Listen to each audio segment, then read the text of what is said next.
Hi, beautiful people, and happy Saturday. Welcome to my channel. If you haven't come here before, come across my channel or my lives. I'm Sissy, life coach and motivation speaker, and you're on my channel. We speak about all things spiritual and also self-development and self-awareness, right?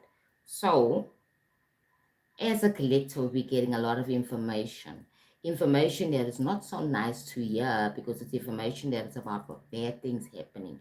And remember that bad news and bad things travel very fast, and that's what's pushed in the game. Okay, so we're talking about the narrative about corruption and extreme wealth. Okay, now I would say that the wealthy have this thing of being corrupted. Okay, so are they born corrupted, or is it the wealth or the money that makes them corrupted?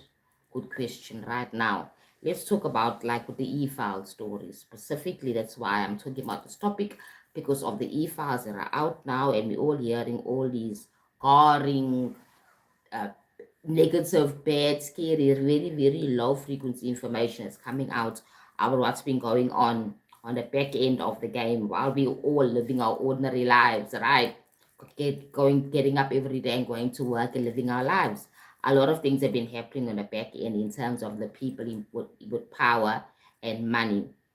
Now, there is a perception that say that money makes people evil, or money is evil, or if so it may be. Right now, we need to remove the money from the concept of evil, because money is just a tool, right? Money is just a tool. It's not a bias. It doesn't have a feeling like human beings. So it's always about the human being who has the money. It's about that human being that has the money and how they're going to use that money for corruption, for evil things, or they're going to use to uplift themselves and the community and the world.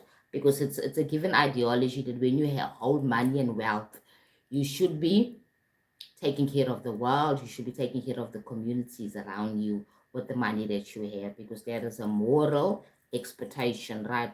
Let's talk more about like Ghislaine Maxwell and Jeffrey.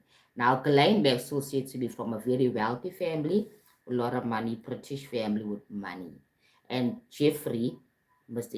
Einstein, whatever his name is, right? Jeffrey's from a normal background, and he became very wealthy because of his connections, or the connections that he forged because of whatever his skill is, right? It looks like it could have been about money, because he was actually giving advice regards to money to these so-called millionaires and billionaires, people from prominent families, including Miss Maxwell, right?